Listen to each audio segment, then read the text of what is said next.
Second graders, you just got done reading the story, Len and Gus.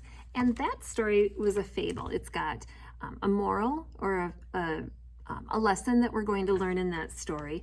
But before we do that, let's talk about the problem or problems and the solution. So we know we had the two characters, Gus the mouse and Len the lion.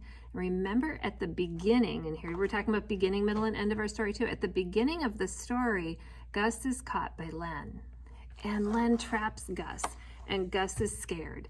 So at the beginning of their story, Gus is caught and begs to please be set free. That's a problem for Gus, isn't it? And then as we get to the middle of the story, Len is caught in a net, and he calls for help. And Gus fulfills his promise, and he comes over and helps Len get out of that net.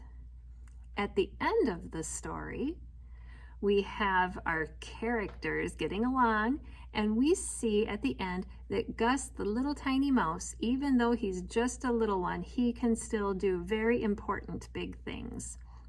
And that would be the moral or the lesson that we can learn from this story too, isn't it? That even though we might be small, or even though we might be doing just some small things, or they seem small to us, they can be really important to someone else, can't they? So we have a beginning, middle, and an end. And in this story, we start with the beginning problem of Gus being caught. And then we have another problem in the middle that helps us come to that moral of the story, or helps our story move along. And that second problem is Len gets caught in the net. But all of our characters live happily ever after because they come to help, Gus comes to help Len and frees him from the net. So in Len and Gus, you have a problem that Gus is caught, and you also have another problem in the middle of the story that Len is caught, don't you? And then your solution, when Gus is caught, the solution would be that he begs Len to let him free, and he promises that he will help him someday. So the solution is he begs for freedom with a promise to help out. Then the solution for Len, and Len's problem of being caught in the net, is that Gus the mouse fulfills that promise and comes and chews through those ropes.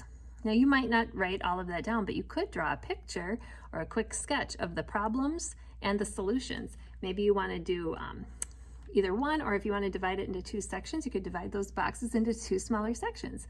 Then the beginning of the story, middle of the story, and the end of the story.